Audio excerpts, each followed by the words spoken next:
Reflective Podcast. Recording in progress. We are live. We are being documented into. I love it. I love capturing time so much. What a cool thing it is, it imprints us. It sure does. And it only happens one time, whether you like it or not. And I love it. I love the fact that it happens one time, but you can also just do it again, but it's going to be fresh every time. It's like life now. The now is like a snowflake. It can never be the same.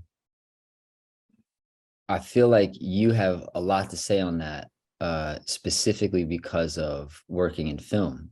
And I feel like most human, like muggles, don't realize that intensity, and maybe the uninitiated would call it nervousness only, but you work a lot on camera, and it's like, this is it. Like, you're going to be imprinted into eternity. This moment isn't going to be redone. We might do another take, but especially if it's live.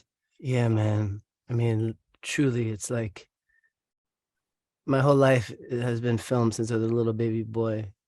And I've been in big movies like Fast and Furious and just hundreds of different, hundreds of different TV shows and movies and cartoons. And it feels like you just never know which soul that one piece of time is going to affect. So therefore, to take every moment you have, not for granted, but to infuse it with intent. That's why I love to make myself available for brothers and sisters like you who want to just make more souls available to filling the now with intent. And my intent is to, when I'm in my best, when I'm most conscious, I fill it with love and awareness and gratitude. Especially for Dog, my guru. Let me introduce you to my guru. Perfect. Please. Well, welcome everyone who's watching. This is the Fully Reflective Podcast. I'm Rocco, and this is my friend Greg Cipes. Oh, for your Uncle Rocco. You're going to be on for your Uncle Rocco. And he's about to introduce us to... You're going to be on TV for your Uncle Rocco. There he is, the guru of the gurus. There he is. The highest form of life on the planet. Buddha-ji. Guruji, Wingman Ji, Buddha. He's God. He's God in pure presence. Look at him. This is a fun question. I saw a clip of you on Logan Paul's podcast, and I think you said Logan Paul, or yeah, and you introduced him. I think you said as just Wingman G, but like when I met you, and it looked like you were in a different aesthetic era, so I'm not sure what year that was. How has your evolution of knowing? You introduced him to me as Buddha-ji, but I've heard you say him Wingman-ji as well. How has your evolution of understanding that dog's role in your life evolved as your spiritual evolution has evolved? What a beautiful question, because every day he's purifying my spirit. I'm going to put him down so I could... He loves you, Uncle Rocco. But there he is. Look at it. Oh, my God. Look at him. The nectar of the universe. He's winking at you. Wow.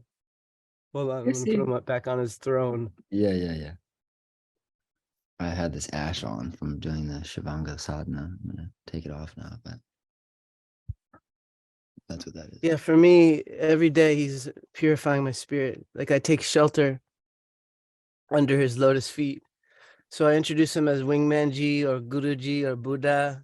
All of them are appropriate, but I feel like the more reverence I can give to him, the more appropriate my relationship is, the more connected, the more truthful, the more I'm going to get from serving him, essentially. And I like to introduce him and make sure there's reverence for the person I'm introducing him to. So there's a connection between them and my guru. And then therefore they get the grace of that connection. And then there's also a protocol. It's like he doesn't like people just coming at him. He wants me to introduce him so they know who they're dealing with. Right. Mm-hmm. Now, this is the perfect of all perfect segues. Was your relationship with, I can't imagine you were talking to dogs, calling them Buddha as a kid, but like, how did your spiritual journey culminate to referencing your dog as Buddha and being able to recognize that divinity in that creature, and also God, dog, that mirror right there? When did you start referring to him and seeing him like that? Yes, dog is God in pure presence, and it came from, my realization truly came from practicing other like more traditional religious, systems like Christianity, or the Hare Krishnas taught me a lot, or Buddhism, or I was baptized like 10 times by the Catholics, all kinds of whatever. Like I've been through it all, but really the Eastern teachings, the Eastern philosophies, the Eastern religions taught me the most about seeing God in all things. And then there was a moment where one of the earlier versions of Guruji, he was in the form of a Rottweiler German Shepherd, and I was in Venice Beach. I had just moved from South Florida, and it was just me and him, and I came out with my surfboard and him, and things started to happen, and I got stoned one day, and medicine helped me to open up my third eye and my heart.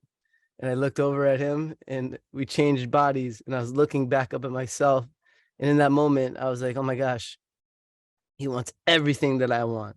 All the same respect, love, adoration, playtime, the best food, the best water. So from that moment on, I just started to go deeper and deeper into my service to dog. And basically, I feel that it's the science of dog consciousness that that's been revealed to me. So the pure you serve dog, the pure, the universe will serve you. Man, beautifully said. Thank you. I just pounded a big vegan pizza, so I'm burping. Belle just made some beautiful avocado toast with some little veggie patties on top of it. So I'm with you on that. Man, I feel like you kind of added a bit more color to it, but on a simple level, most of humanity would probably just be able to recognize someone's call it like emotional maturity, or maybe not even that, more just like morality, let alone spirituality, in regards to how they treat animals. So I feel like what you're speaking about is, yeah, maybe a bit more nuanced, subtle, kind of pointing at that how we treat others is how we treat ourselves. And when we are able to recognize that, and yeah, dog, God, cat, bird, whatever it is. Yeah, human is like, my guru, he's teaching me to love everybody the same, whether it's a seagull or a snake or even a fly or even a human. I find humans are the hardest for me to love purely. And he's teaching me how to love humans purely the way he loves them, unconditionally. He doesn't care what race you are, what color you are, what religion you are, how old you are, what you smell like. I mean, I guess smell has something to do with it, but he lets homeless people who might not smell the best pet him, and he loves them just the same. As Right. as a super goddess that smells like a flower. But Right. nonetheless, he sees right into your spirit and gives you that presence if you deserve it. And most people are actually good, not bad. So they get the love of my guru unconditionally. And yeah, again, he's purifying my spirit every day. I learn lessons from him every day on how to be more present with everybody and to love people unconditionally, which therefore teaches me to love myself unconditionally, because my healing is your healing and your healing is my healing. And essentially he's healing me from all my karma. And Lord knows I've accumulated a bunch of karma. So I'm clearing it and clearing it and clearing it every day, the more I serve him purely. That's a fun segue into a conversation about karma, which, I think we share some yogic. And let me zoom out a bit, and then we'll come back on specifically the baton of karma, because I reference you as a WASP, a white Anglo-Saxon Protestant. We're European descent, but we found these Eastern practices, and I'm interested in how you found that. I think I want to hear about your journey of, like, I saw a clip of you surfing. You were like a legendary surfer as a kid. I didn't know that until recently. Yeah. But I have a very specific Raja Kriya initiation that I've gone through the past, I guess 6 years now, since 2016, and didn't even really know what karma meant. I heard it as a Western word, but like, oh, what goes around comes around. Like, I didn't really understand the electromagnetic, akashic, literal reality of what karma is. But yeah, how would you, maybe it's a twofold question. How would you describe karma, and what was your kind of like religious perspective growing up? And it sounds like Californian, that led to you then having a kind of Eastern integration into these Western lenses. It definitely started with my father and my family and I have 9 brothers and sisters, so I feel like there's a little bit of everybody in all of my family. So I can see like in you, one of my brothers, one of my sisters, so in everybody I see like one of my family members. So that helped connect me deeper to people. But essentially a lesson that my father always kind of instilled in me, like this mantra, he said, do the right thing. And I didn't really know what that meant. It's kind of like, it's like saying karma, every reaction has a equal and opposite, reaction. A reaction It's a good is, movie too. yeah, do the right thing, exactly. Spike Lee. Yeah, yeah. And but I had to learn what the heck that meant personally. Like, so if I fucked over somebody else, the universe goes, bam, you're gonna get the same motherfucking thing back to you. One way or the other, you cannot escape karma. So I learned about doing the right thing by seeing how every reaction has a every action has a reaction, and you can't escape that. So that's why I'm choosing this life and I'm doing my best. I'm not perfect, but Wingman G, Guru G is perfect. I'm not perfect. So I'm looking to get more and more purified so I don't have to continue to learn these same lessons every lifetime. And I do remember a lot of my lifetimes that's led me to this moment where I've learned a bunch, but this time I'm like I'm really getting it in, and it's not that easy, but it is easy because he's the nectar of the universe. So everything I've ever wanted, he supplies that with his energy and his sweetness, and he lets me spend time with goddesses. I'm a goddess worshiper as well, but he's number one. Amen. Yes.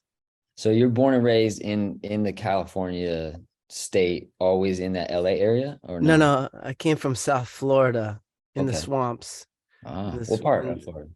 a place called Coral Springs. Wow, okay. I grew up in Naples for 2 different years, Naples, Fort Mhm. Myers area. I I love Florida. It's beautiful. I love Florida a lot. And I love the freedom that exists in Florida. I think people, in general, we've been labeled as crazy people if you're from Florida. Those like Florida gets a bad rep by the general population Especially in the past couple years. because we're wild and free people. There's something in the water we drink. But Yeah. nonetheless, I like the freedom that exists in Florida.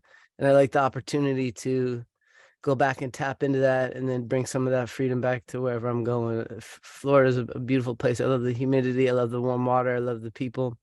I love the land. I love everything about Florida. It's given me a bunch. It was a great place to grow up. Yeah. But from Florida, the nature that existed there, especially when I was a kid, it's a lot more built up now. But like the freedom that I had to explore and go into the Everglades and walk around and make forts in the trees and go catch snakes and keep them and learn from the snake pets that I had or the different lizard friends and Mm, the birds, and just to be with nature gave me a lot, and Florida gave me that. beautiful. And then when did you move to California? I moved when I was 20 years old or 19, 20 years old. I didn't know anybody. I knew one person. She said I could stay at her house and pay some rent. And it was right on Hollywood. It was like Hollywood and Highland. Oh, wow. And it was a cool, like seventh floor, like apartment there with a cool view, but I had like a small room. And I just arrived and I would go out and drink every night. And she'd be like, okay, we're getting up at 4 a.m. for sadhana. And I'd be like, what the hell is sadhana? Because she Whoa. was a disciple of Yogi Bhajan. So Kundalini yoga played a huge part and does play a huge part in my life still. Like when I really want to turn my life around and really get aligned, I reconnect back to my Kundalini roots, which my friend Elizabeth Barr, she connected me to that when I first moved here by living in her apartment and getting me up in the morning to do sadhana at like 4 in the morning every morning after I literally would get home from like drinking at clubs at 3 in the morning. Wow. So that really started to be a guiding light for me to go deeper into my spirituality and physical, well-being. Prior to that, 1920, did you have any what was your religious psychological framework when you encountered that Kundalini lady and practice? Well, the ocean was my religion, truly. Being a young junior pro surfer, the ocean was really my place where I Wow. felt the most connected to God, away from the craziness of humanity, which gave me peace. Connection with nature gave me all the joy that I'd ever want. And riding waves, there's nothing more fun. So I was like, this is the shit. Surfing is like like amazing, and there's nothing better than it. And still to this day, I feel the same as far as a meditation. Surfing is a meditation. Music and surfing are like two of my favorite, like, um, play things to do. But I decided when I moved out to LA, I could surf the rest of my life, and I wanted to make television movies and make music, because I feel like I had more to offer as an artist than a professional surfer, because there's guys that are way better than me, and I also didn't want to die surfing. I'm not like a crazy person that wants to surf pipeline or like big waves. I didn't like it that much. But I love surfing, but I don't want to die surfing. Yeah. So you were a junior pro surfer in Florida before you came out to California. Hmm. Got you. And did you come out with the idea of it's time for Hollywood kind of thing? Yeah, I did. I was gonna go to UCLA for directing, and I literally did start, and then I got a job right away, a pilot for Warner Brothers, a TV show, and I started working as an actor. And I said, I'm just gonna learn on set everything I'd ever need to know. Fuck yeah. And I just never stopped. Beautiful. That I moved to LA when I was 19 and I went to UCLA screenwriting program Yeah, when I was exactly. 21. Beautiful. That whole Westwood, like Century City is so like it's like a movie just over there, the campus and everything by itself. Yeah, I'm glad you brought that up, because now I don't leave the West Side, period. I actually don't leave Venice Beach, which is my home, and I've lived here for 22 years. And I don't like to leave. I don't go east of Lincoln. I go to New York more than I go east of Lincoln. I got rid of my car 2 years ago. I walk everywhere, and I fall in love with Venice Beach every day more and more and more. The more I think of like, oh, I gotta go somewhere else to kind of escape Venice. Venice goes, nope, you're not going anywhere, because there's nothing better than Venice. There's great places all around the world, but Venice gives me everything I've ever wanted. The nature, the humanity, the it's the Wild West, the girls, the extreme sports, the music, the art, the food, the culture, the history. Yes. Uh the shamanic vortex that it is also. Yeah, it is. It's a Um spiritual airport. I call it Venice Beach is my ninja training ground, yeah, and it never stops. I called it my dragon tamer training ground for a while. Yeah, I described it as a giant vortex, like a cyclone tornado, and there's these dragons that are coming and going from interdimensional kind of like portals, and dragon tamers show up, or like dragon warriors show up to tame their Shakti, to tame their Christ, to tame their self, to tame their potential. And it's not for everybody. Sometimes it spits people out, and you like go back to Oklahoma. And other people, they like stay in it for a while, and it turns them into what they're meant to be, and then they maybe transition or they stay. But I've described LA as like it's the relationship like an old dragon warrior has with that one dragon that was never meant to be tamed anyway. But there's this respect and this education about reality and nature. I feel I've heard, I don't know if I heard you describe it, but people have described like in LA, there's literally like all of the world. There's like little Tokyo and little yeah, Armenia and little this and little that. It's like all of cultures from all over the world exist. Which it does. I remember when I came into your place in Venice, I just was like, "Do you know the name Colin Blades?" And you were I like, know, brother Colin. and He's I was such a like, talented artist. He's my and Laurel Canyon brother, because I have a place in Laurel Canyon as well, and right, we met through a dear brother of ours who's moved on in the last two years, Ben Storm, who is Elvis Presley's grandson, and he's my best friend. And he left too soon, but Ben brought me and Colin together, and I'm just a big fan of Colin. I love Colin. He's a yeah, righteous, super talented, just warrior, ditto, yeah, and man. he winds up being a friend of yours, a brother that you've known forever. Well, You must have literally, been babies together, right? our dads were in a band together in the 90s, and Yeah, we grew up on tour together. yeah, that's wild. And one of the things that he and I, which we didn't then connect until I was 26, and he's a few years older than me. So in 2016, we reconnected, and he's in his Laurel Canyon, heyday. He's throwing those events and stuff. And I hadn't found anybody. I actually had a couple brothers that were in that awareness of the shamanic, like, yo, homie, this is fun and games and shit, but like it's real out here. Like buckle up, here, eat some of these mushrooms. Let's go for a walk and look at the Hollywood sign and see what's really going on. Hollywood, who are these, pyramid dudes? There's some wild shit going on in LA. And there's this book that we talked about one time. And then this other homie, Zach Murdoch, ended up telling me about it as well. And there's like a couple different people that knew about this book, and I forgot the name, but it's like basically like the shamanic origins of Los Angeles and like lost angels, and this literal understanding that all of Hollywood is actually like this incredible spell casting, a broadcasting network, a literal net to capture attention for the whole world. And it was like this biggest satellite dish that was ever created for humanity, and it comes from Hollywood, this holy wood. And so segue to say, while you were, I mean, I saw some of your resume, I haven't even dove in, but I love your social media, by the way. It's like these little clips, all these different moments that you've been, I just knew you as this dude in Venice that's like walking around with this Buddha dog, and like, yeah, this dude's obviously lived life, but I can't tell if you're a yogi or a surfer or you do voiceovers for Ninja Turtles. I'm not sure, but you're obviously a Renaissance man.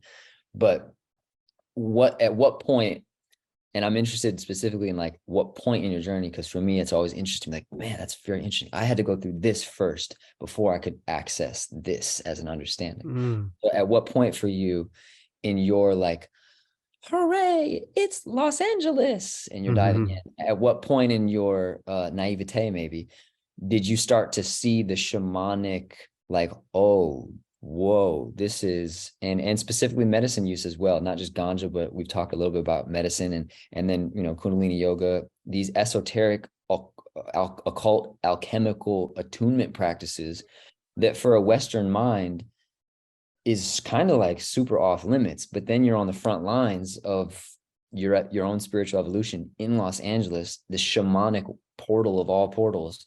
At what point did you realize playing different characters, you're like shedding aspects of your ego, all these people, and they're operating from their ego? At what point did you have this kind of like an aha moment of spiritual shamanic realization in your Hollywood adventure?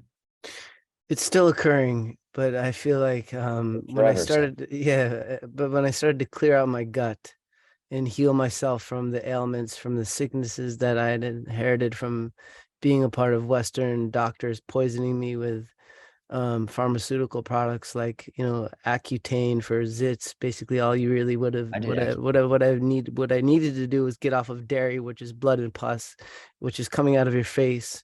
Yes. And your body's like, yo, don't miss it, I'm pushing this blood and pus dairy out of your face, so you understand you shouldn't be putting this shit in your mouth, it's poison. Yeah, exactly. The biggest ad campaign ever, and they have celebrities give their likeness for free for it. Yeah, gut milk. Nonetheless, when I started to learn from an actual shaman, that you actually remind me of Shaman Steve, one of my dear brothers, Shaman Steve, who you should meet and have him on this podcast.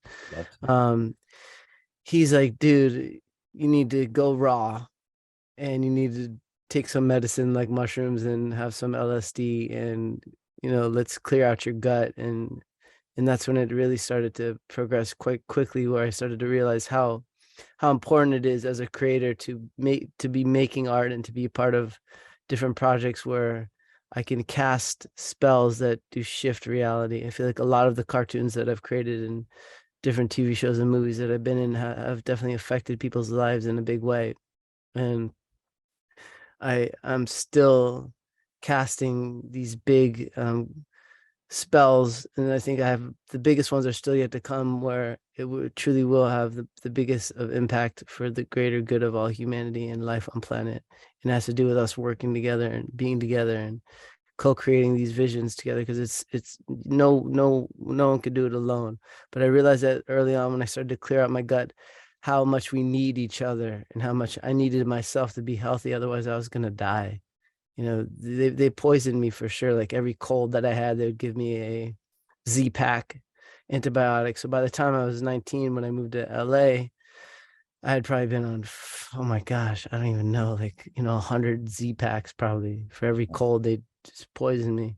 Yeah, yeah. And by the time I got to LA, at first I was okay, but then the toxicity of the air quality here started to give me out, like I couldn't breathe, and then I'd be like, I need Claritin D to breathe to be able to sing and record for my album, because I had a record deal when I first moved here, and I was making a record, and I needed to be able to sing for my Cipes and the People album, The Conscious Revolution. And I was taking Claritin D just to be able to breathe. And then my buddy's like, no, let's clear out your gut. Shaman Steve really led me out of a hellhole situation. Wow. Yeah. Yeah. How And old were you I when need you him met again though. Huh? Wait, what? I need him again. Yeah. Well, maybe me resembling is a Yeah. reminder. There you go. Yeah. Yeah. How old were you when you went plant-based? I started to explore not eating dead animals at the age of around 12. Oddly enough, a movie called City Slickers, where these cows were on the screen, they kind of communicated with me. They're like, don't eat me. And then after that, also with my brother's tutelage, he was already a vegetarian at the time. I was like, I'm not going to eat these dead animals anymore. I didn't like to eat, the dead animals. I didn't like the way it tasted. I always thought it was kind of gross when you're eating a hamburger to be like a little piece of like hard, like, like fatty, like pebbles and shit. And you have to spit it out like and I was just like disgusted by it. Man.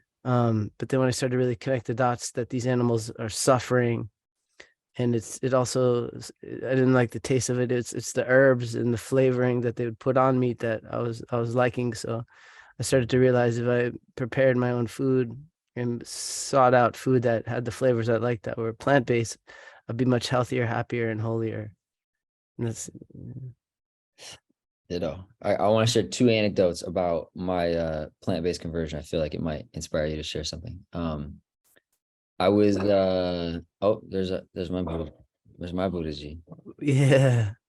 By the way, it also took me a long time to get the dead animal out of my gut. I'm talking like 6-7 years for me to or longer for me to change the bacteria in my stomach that was associated with the worms and the parasites and the fungus that were craving the dead animals to feed their colonies inside my stomach.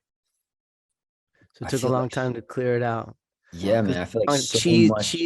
cheese is the hardest, and so is sushi. Sushi is full of worms and parasites. If you ask anybody, the last two things they're addicted to is cheese and sushi, and those are the two things that feed the parasites and the fungus the most. So you have to get all that shit out of your gut with Man. enemas and herbs and colonics. Yeah, I had to do so many. I started doing the colonic thing, and I was like, this doesn't feel like it's gonna actually get stuff out of like it'll help the colon, but it's not gonna clean the gut biome. And then I started learning about the biome. Mm-hmm.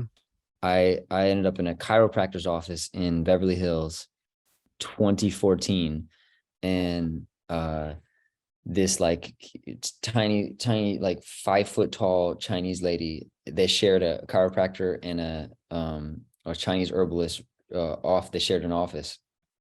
And this lady says, you have appointment with doctor? And I was like, yes. And I'm like, yeah, uh-huh. And I was like frozen. I kept getting things would pop and I couldn't turn my neck. It kept literally happening in my neck would freeze. And she said, I want to work with you, but you must read this first. And it was this little tiny green booklet, this big, 50 pages deep. And it said GMOs. And she was like, you know what a GMO is? I was like, no, I've never heard. What is a GMO? And read it, watched the documentary, all kinds of auspicious stuff happened. Met my shaman, first shaman, ayahuasca shaman, Kundero, and never had done a dieta in 7 days of having, because I was like, oh, I want an ayahuasca. That'll help me.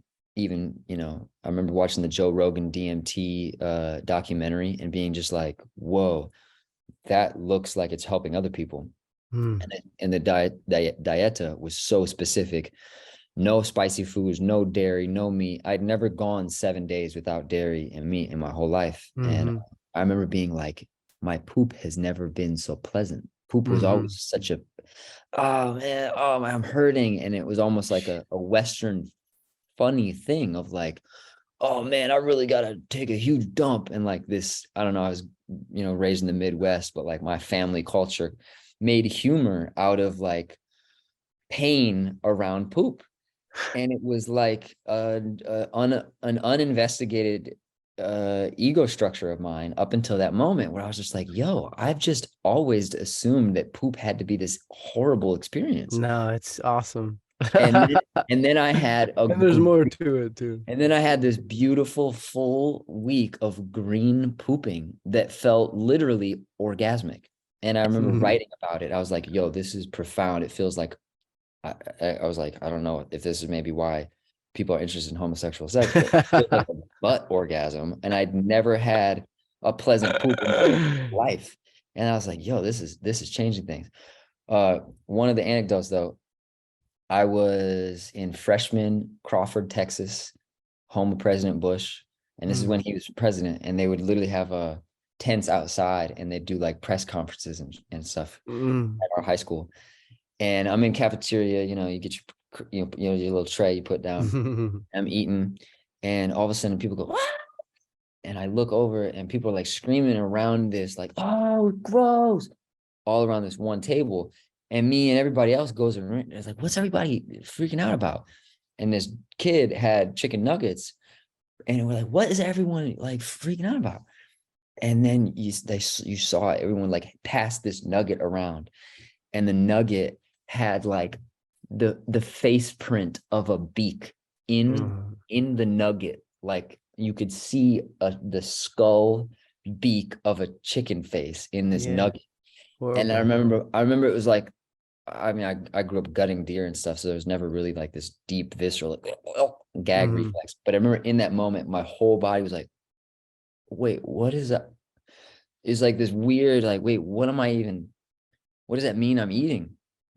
This young kid was still tripping me out. So gross. That's one of my kind of testimonials of like my journey towards being on, plant-based overall has been happening for a while, even though I wasn't conscious of it. But It takes a long time. It does. Then I was 24 on a good amount of psilocybin, and my homie didn't have any water at his house in Vegas. And I was like, I got water, bro. I can't drive though.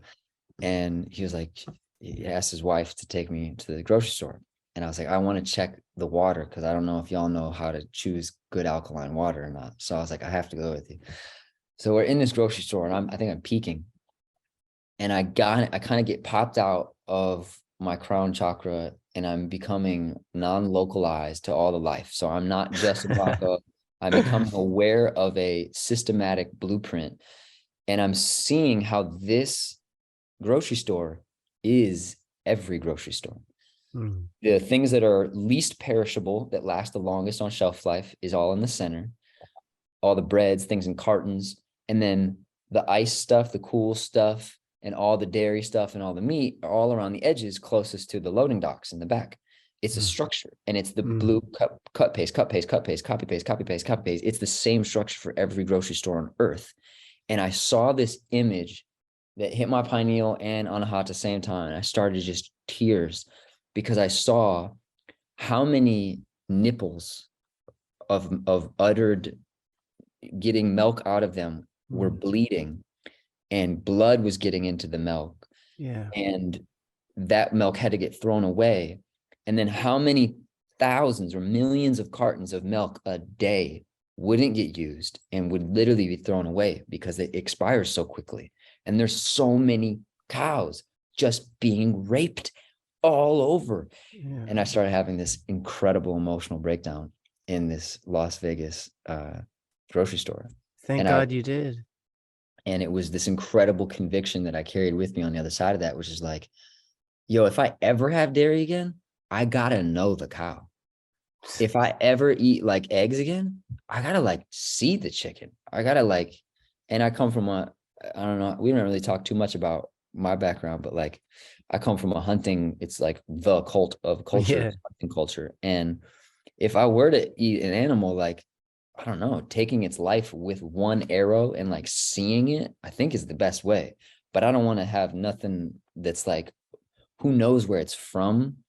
Who knows? People don't know, even though they're sold some marketing campaign. So all that to maybe segue into how did your family look at you as you were coming more online to your crystallinity, as I would describe it? Well, luckily, my family's always been very supportive. I couldn't have had Were they a spiritual or any? You had one vegetarian brother, right? yeah, he's definitely he was advanced. He's a deadhead. He followed the Grateful Dead around, and Psychedelics.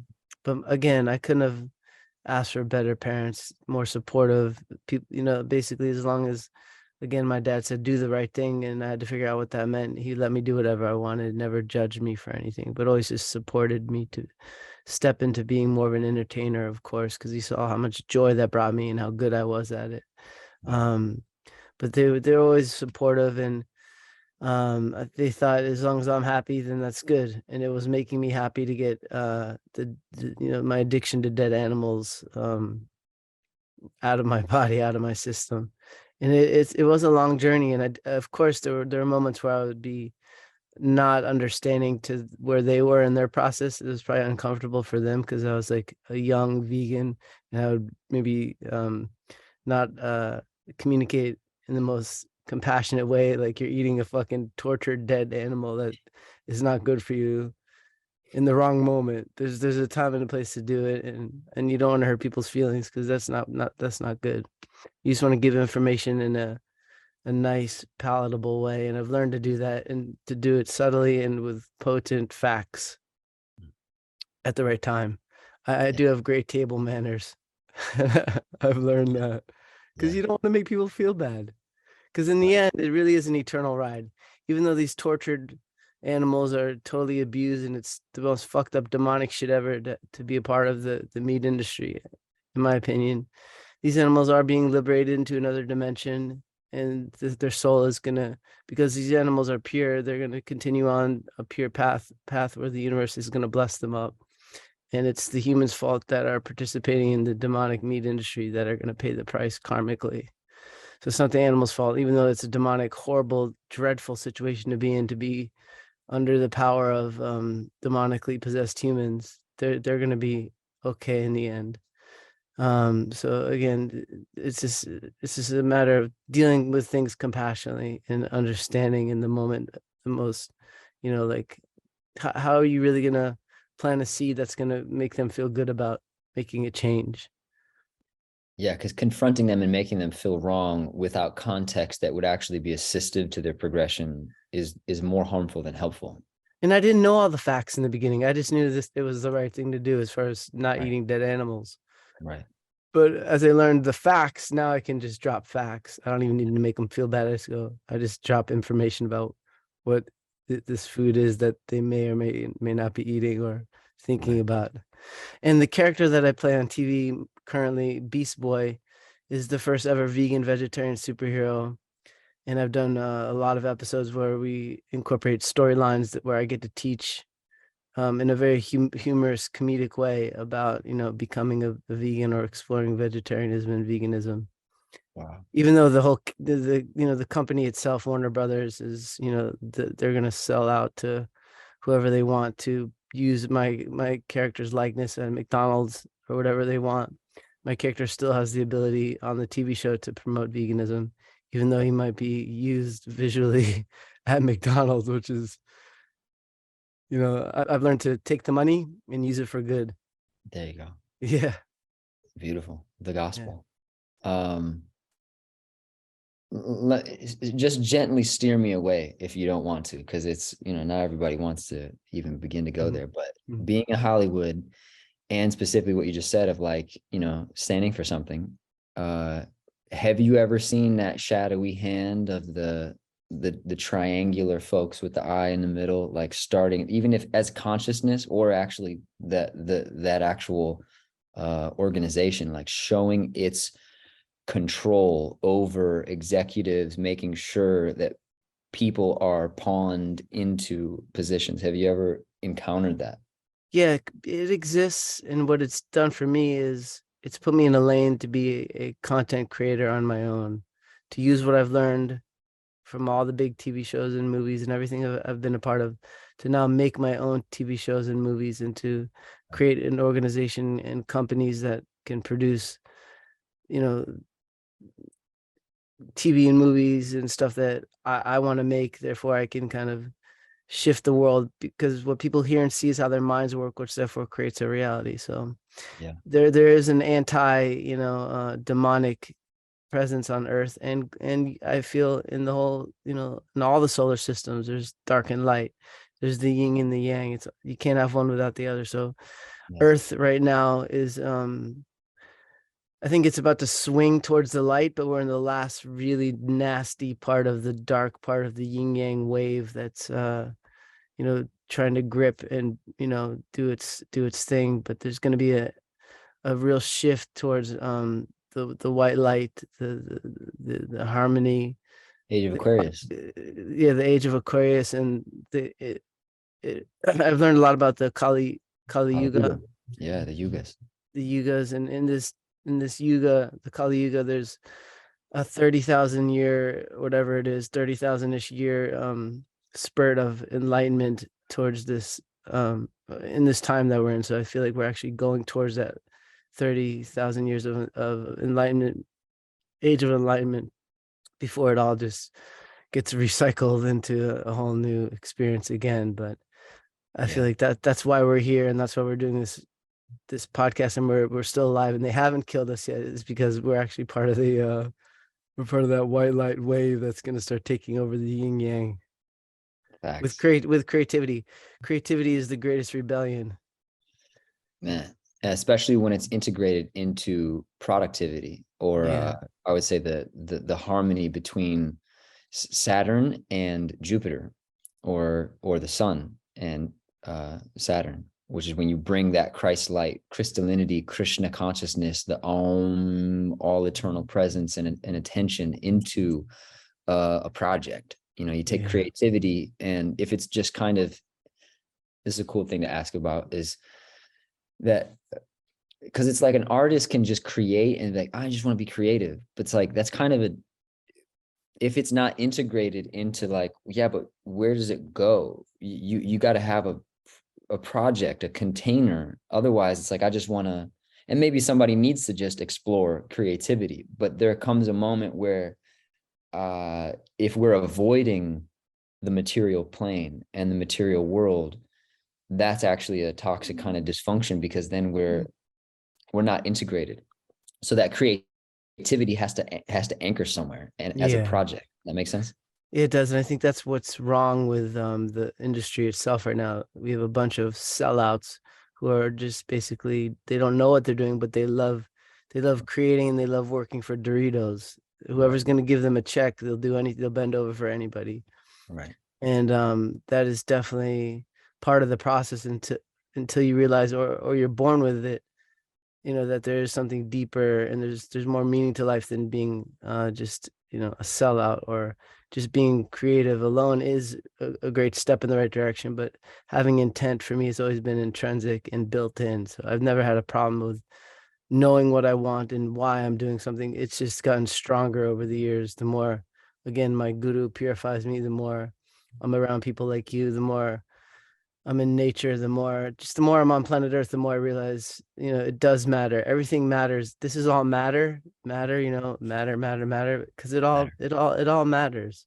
Material, matter, and matter, the father, and then the mother, the matter. But if we only are in the matter and we're not with spirit, then I think that's what ego is. It's the psychological, mental identity that is immersed in matter, that isn't aware of where its sense of awareness comes from, which is in spirit. But if we're only in spirit, I think that's where some of those, like, the spiritual people kind of get a bad rap for the rest of the spiritual people, because it looks unhelpful, and it's like, I just want to, everyone should just get along, and it's kind of like disconnected from reality. It's not my acting coach gave me the most profound compliment. I hadn't seen him in a few years, and I came back to one of his workshops, Steven Anderson in North Hollywood, after I'd done my DMT, my ayahuasca, and started my sadhana, and then I saw him, and I showed up in his workshop, And he put his hands on my shoulder. We were just eye to eye, just presence.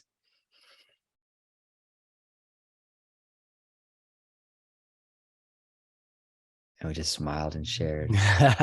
And I swear, there's people moving in the theater, and people are like saying hi to other people, but he and I are just locked. And he smiled and he said, "You look integrated."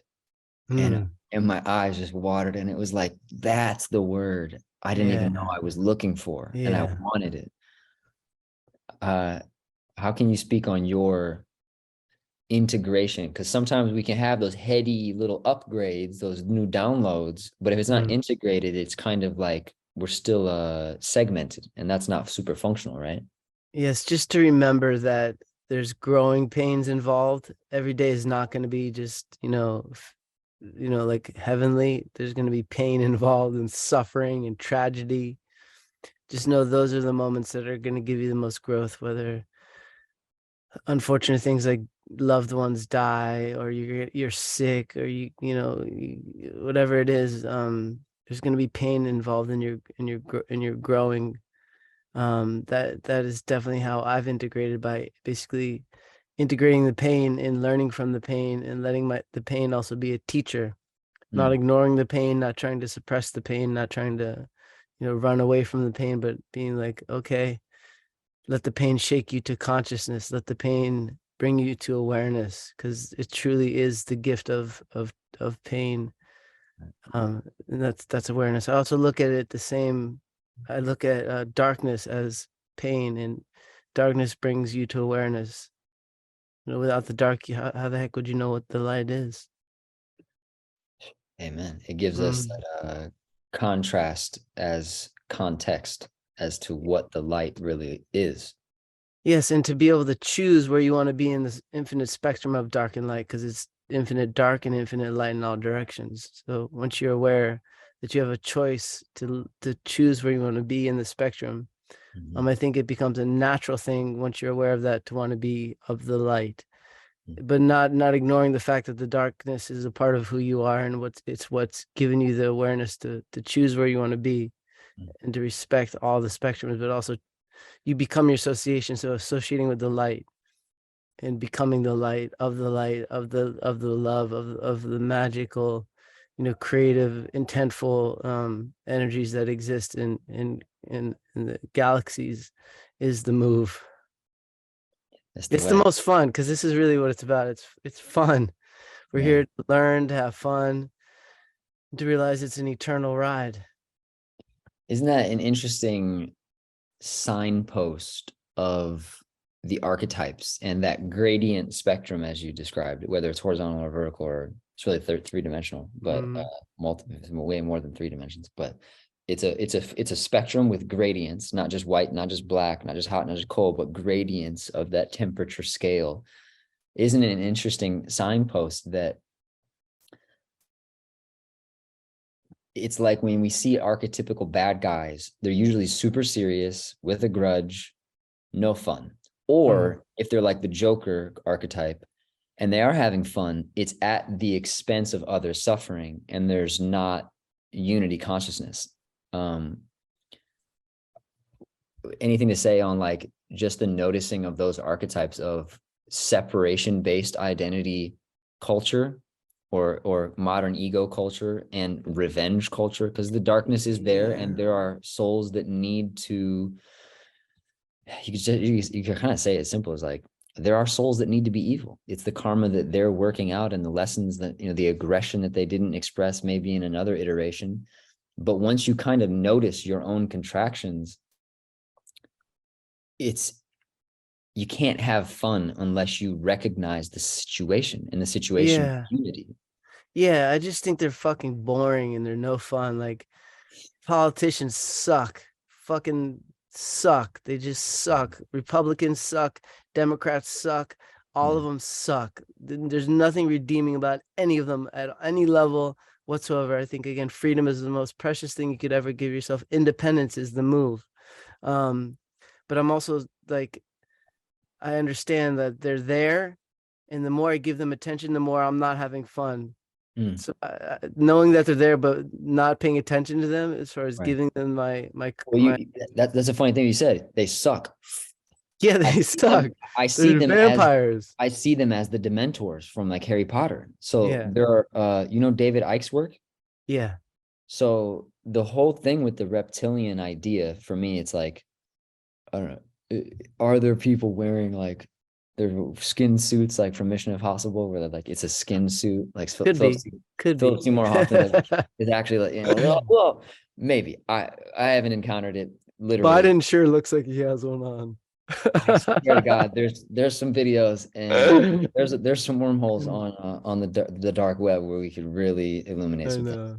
But let's maybe flirt with the line of PG-13 on that topic and David Ickean kind of ideas. The word archons? What is it?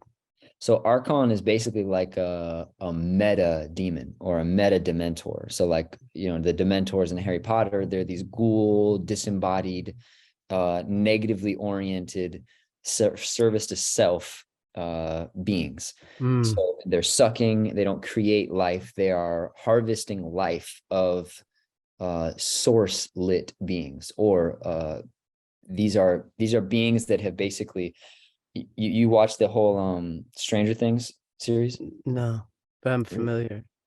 Well, I don't watch anything except these days I watch this WSL, the surfing competitions and like documentaries on like outer space. probably good for you. Yeah. So in Stranger Things, there's this top. What I think Stranger Things is incredible. Whoever these they're called the something brothers, but like it's like when the Wachowski brothers did the Matrix, and you're like, okay, y'all did DMT, bro. There's no way y'all didn't do DMT. That's one of the best movies ever made, the first Yeah, Matrix. best documentary of the modern time, I think. So Exactly. in Stranger Things, very similar to the Matrix, they talk about here's the world of like normal people land, and then there's the upside down land. And in the upside down land, it's literally like this shadowy world, and it represents esoterically the demiurge. And the demiurge is what modern Christianity refers to as hell, but not in the way that it's like, you saw in the movie Spawn back in the day. I can't remember. Michael Jai White, great movie. But it's not like the classic Dante's Inferno where it's like, okay, here's Earth, and then there's like a different dimension, and it's like fiery, and there's the dude with horns, and it's like a different dimension. The idea of the demiurge is here we are in Gaia, and it's a vibrational reality but it's all right here where there are literally disembodied parasitic souls that are looking to harvest unconscious people's light. That's real. That's super real. That's what spiritual warfare really is. And even kind of back to your other point of the meat industry, I'm sure you've seen it at some point where like there's the the holographic Christ grid or the Christ grid, Krishna, as literally Brother Jamuna, which he talked about it as when you open a can, the word is really a part of a electromagnetic sound that is this sacred ancient thing that literally occurs when bioluminescence snaps the quantum field or the etheric quintessence and new life forms. So Christ really is and it always shapes like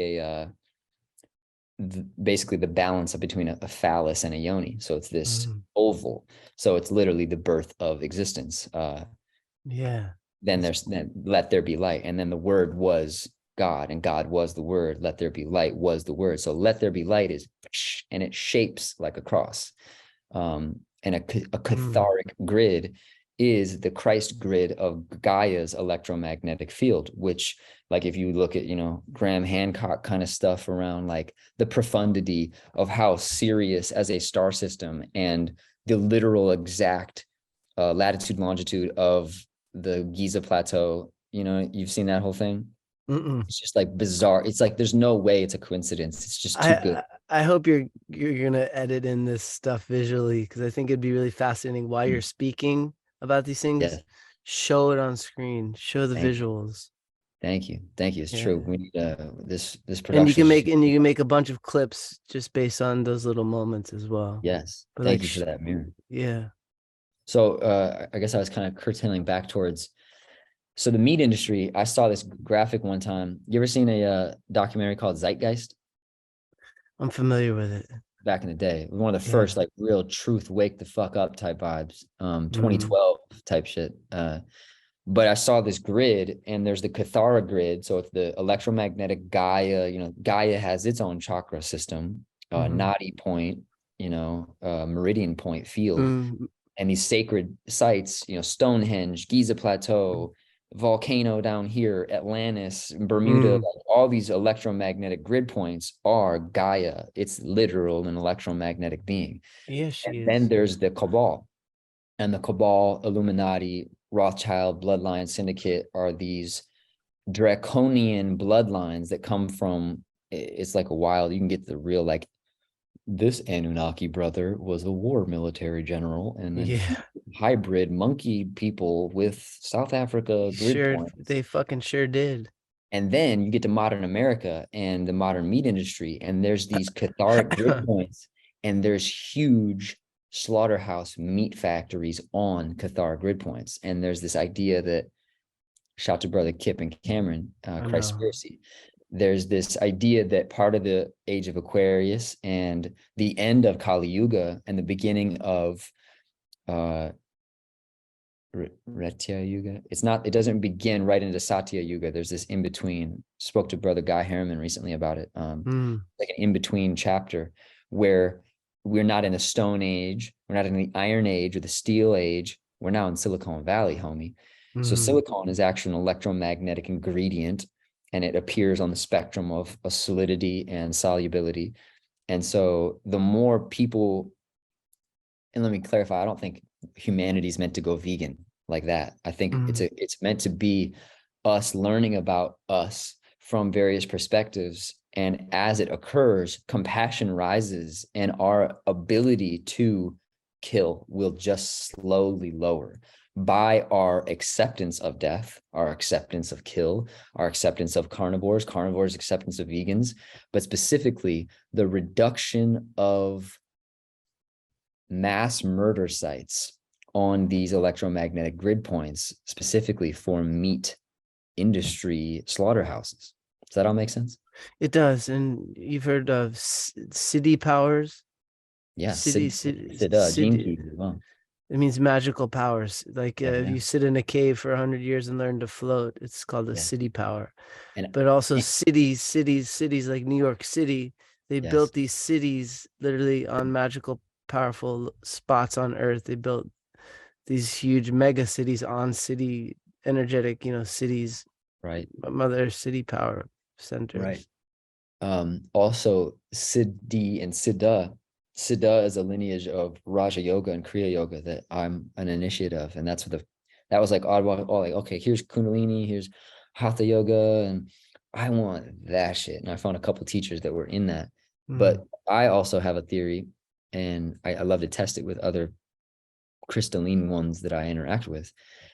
My theory and my thesis is that autism is the early signs of the indigo electromagnetic evolution of humanity, which causes disabilities in the social spectrum, but it actually enhances things like clairvoyance, clairaudience, temporal dislocation, meaning the ability to time travel and still be in a temporal location as a hominid, but you're basically moving up in out of Sarasara through Antakarana into soul star chakra.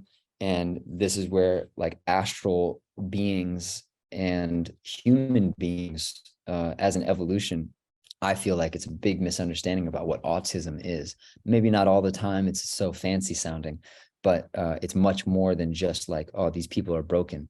I think it's, no, the world is broken, and the idea of being a social creature is toxic and way more dense than our true nature is meant to be. And that's a fun question. how have you experienced your gifts in association to what you commonly understand as autism? Well, my I feel like I like what you just said about it. I think that's the most beautiful explanation. And a lot of these Comic Cons that I do around the world are there's a lot of autistic fans that come. I'd say probably like 20-30% of people that come see me at Comic Cons are special needs or Wow. have a certain, they're on the spectrum of some kind of, whatever you want to call it, autistic spectrum. And I think a lot of them I resonate more with than regular, supposedly not autistic people. So I'm probably autistic myself. At the same It, time, there's a lot of confusion as well when it comes down to the label because um a lot of the poisons that we're dealing with in our water, in our food, in our air, in the vaccines, etc., are also they cause parts of the brain to be shut down and then something else happens.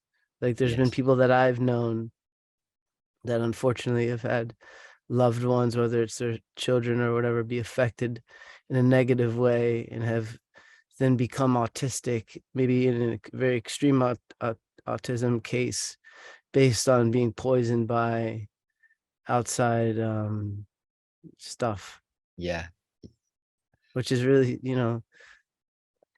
I'm not a doctor. I don't know the answers to any of this other than I think uh, I love the ability to look at it from all angles and to question everything. yes. Yeah, Can I share an angle with you? And I'd love to hear yeah, what you think about it. yeah. So under the premise of families as karmic structured trees. So if you are born in a family, what does that mean? Well, you're biologically more close in relation to them than Bob from Australia or whatever. Hmm. Different people, branches of humanity, massive branches, but then technically a family is, oh, you're most biologically close to these people. In terms of the physical, the mental, the emotional, the astral, the etheric, and the bliss bodies of all of our individual karmic structures, our families, therefore, are literal first closest proximity mirrors of our social identity, inheritance, and kind of like a can't ignore this ABC 1, 2, 3, whatever it is. It's like that's the old spiritual, classic colloquialism is like, think you're spiritual, go home to your family for Thanksgiving. Tell me how spiritual you are. Like Yeah. that's where it integrates. We go out into the world, we learn, we evolve, blah, blah, blah. But then how are you with your ones that you are most near? Literally, you came from this womb, it's from this semen sperm. It's hard. It birthed these other people. So these people share psychological, cultural, biological, masculine, feminine, ancestral, karmic inheritance, most close proximity. So if someone pops up in a family that has, quote unquote, funny enough, we've used this term a couple of times in this episode, the spectrum manifests. What does that refer to? I look at it as more socially disabled, more socially integrated, more towards being unable to take care of oneself, which requires family members to take care of them. And those disabilities usually test karmic structures that are present or uninvestigated or unevolved, or maybe needing higher exaltation. I met this one person in particular.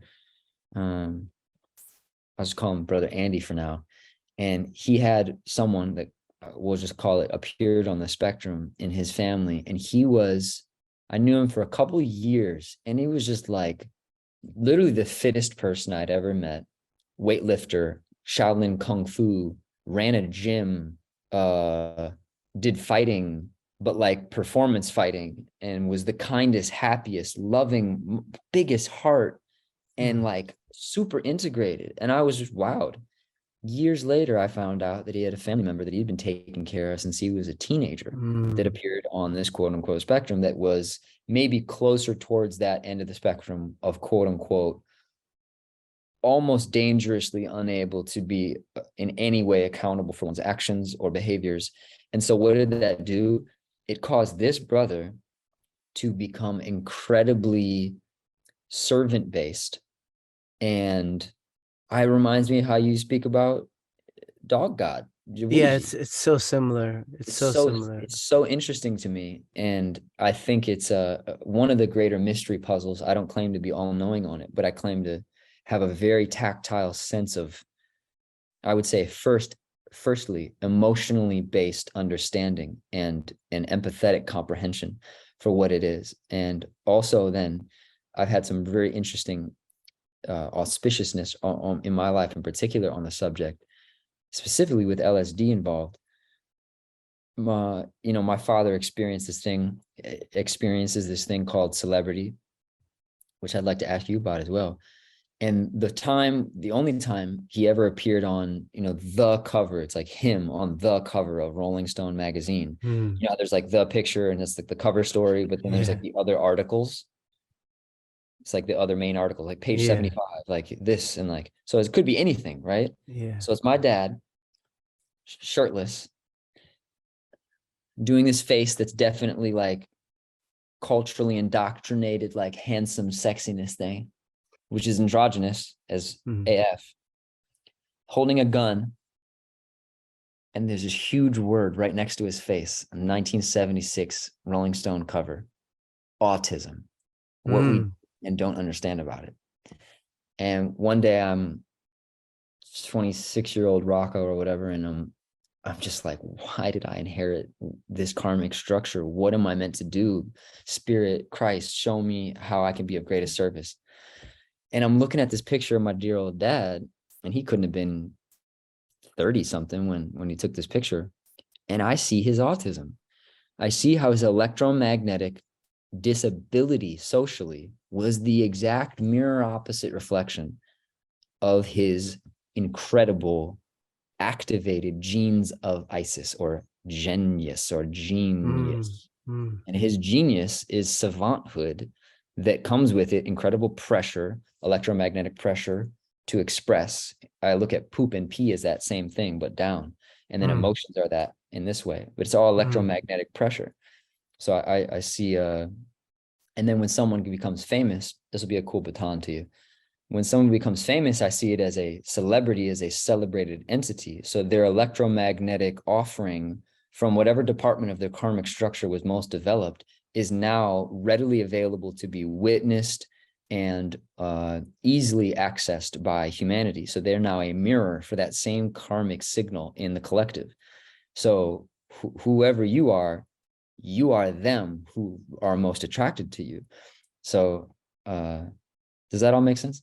Yeah, I feel like one of my missions as well, as I've been on this journey to becoming more and more aware of what my dharma is, what my purpose is in life, is to let other celebrities kind of find that there is more to it than just being, getting accolades and feeding your ego. You actually have a responsibility. You are in this position to attract people, to actually heal them, to guide them, not just to make make your ego bigger, to actually do something with this power that you've been given. People are looking at you because you're beautiful or you're successful or whatever it may be. It's to be used for the good, and to make a difference in the world with your celebrity. And I try to always do that with all my friends, and I plant seeds, and little by little I see it over the years, whether it's friends like Tom Felton, which he put me in his most recent book, Tom Felton from Harry Potter. Yeah, Draco Malfoy, like he wrote about me in his most recent book that he put out. Oh. But over time, the seeds that I planted in the beginning, where in the beginning he thought I was just this crazy hippie guy, this Hollywood hippie, he winds up becoming, those seeds that I planted, whether it be being a person who can play his music in front of public, or actually eating a salad or whatever it may be. uh, or trying medicines, etc. But also realizing he is as famous as he is for a reason and to do good with that. It's a great responsibility, celebrity. And even hot girls too, especially like Yeah, if you're given that booty, do something good with that booty. that booty and that beauty. Yes. uh Speaking of beauty, my most close proximity goddess beauty, my beloved Belle, and I watched your video on your Instagram, and we made that salad the other day, and we broke our 3-day fast with that salad, by the way, so thank you. That's Yes, like thank you so much. Yeah, the such Cipes superfood salad love is that salad. a life-changing salad, and I really do need to offer more of my recipes to the world because I've been gifted such great knowledge to make these amazing, raw food, vegan dishes that I would love for everybody to be able to make because it tastes so good and it gets rid of all the weird dead animal cravings because all the nutrition and the flavors are in these recipes that I've developed. Yeah, and the parasite that get cleansed out, and the Yeah. heavy metals that get cleansed out. I'm sure Yeah, you got all the kinds of heavy knowledge. metals, the parasites, the fungus, all that stuff gets cleared out of your gut. Yeah, yeah. Yeah. Um, I feel like I want to be respectful for your time, but let me know how you're feeling barometer wise. But last, at least for right now, node on celebrity. What's something, or maybe like what's the most profound node of awareness that you've been brought to by both experiencing celebrity, and I'm sure you, like, probably Brother Tom. I mean, that's Draco. That's like iconic as it gets. Mhm. What's a profound node of awareness and wisdom and learning that you've come across specifically on receiving that experience of celebrity and being celebrated, in like maybe someone's trying to pin you to just being an ego, but you've had this cultivation of electromagnetic sensitivity and Well, I'm getting the tingles right now. there you go, and metaphysics. So yeah, what's something that you've learned about It's being so a it, like that? it's so easy for me now. When I'm in confusion or in anxiety, it's when I'm not thinking of my guru.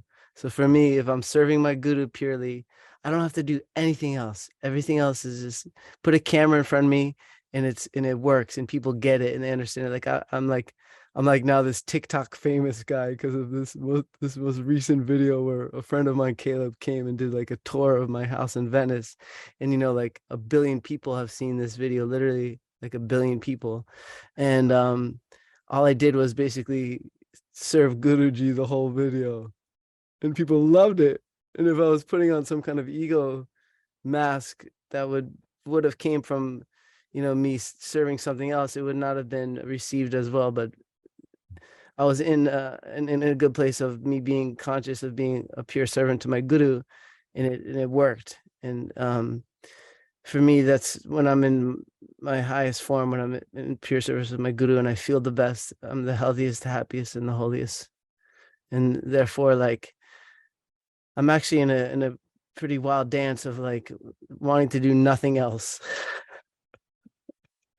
Like even today, like I'm way behind on all this other. I don't want to call it shit, but like all this other stuff. Like I have emails and like recording auditions for different. I'm sure they're cool projects, but like all I really want to do is just go lay with my Guruji and look at him. I just want to look at his face and kiss him and rub him and massage him and take him on walks and like that's like all I really need to do. And if there's a camera that can be on me that shows me doing that and people like it, then that's great. I think I'm just gonna do more of that. Man, if you can monetize that, that's a sweet spot right there. Yeah, exactly. Wow, bro. Yeah. Man, so grateful for you and your Thank you. embodiment and your Thank you. protocols. Thank you, And brother love. uh, Let's do this more. yeah, would love to, man. In closing, I don't know how long you've been in this body, but in all these cycles of around the sun that you have been, and we've talked about a lot of it today so far on this episode, what would you say is like, if you had to dip out of your body soon and you had like a dear one Mm, that needed your most compressed golden 1, 2, 3 or ABC, yeah. a primary protocol, what would you say is literally the most helpful thing that you've learned on the journey that you embody now? the same tingles I'm getting. Serve dog with all of your heart, and the universe will do the same for you. It's literally a science. And I'm getting chills and chills and chills. Again, I'm such a better human being.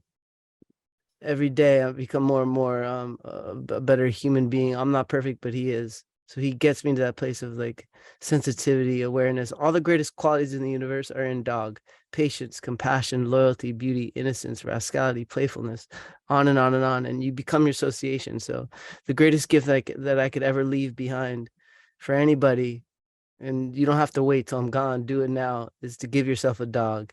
Dog is the greatest gift you could ever give yourself, or a cat or whatever. But I feel like dogs are specifically designed to teach you what I'm offering, which is basically serve dog with all your heart and work on it, and be conscious and be present with them, because they are God in pure presence. And then you will become that very, that dog that you're serving. And it's pretty fun and rad and beautiful. And your heart will be full, and you'll overflow to other people, and you won't be confused, and you'll treat women differently, and your family differently, and everybody differently. And if you're in confusion or anxiety or stress, it's because you're not serving dog purely. It's pretty simple. Yes, thank you. Dog bless you. God bless you. Brother Greg, thank you so much. Is there anywhere you could send traffic or want to send traffic for any projects, or place you want to, like a website or anything you want to send people if they want to learn more about you or find more stuff that you're doing? Thank you for asking. At Greg Cipes, GregCipes, and that's everywhere. At Greg Cipes, on Twitter, Instagram, TikTok, YouTube, everywhere at Greg Cipes. Beautiful. Check it out. Awesome. Thank you so much, brother. I'll see you soon, Papa. Thanks All for the tuning in. time. Yes. Bless. Blessings.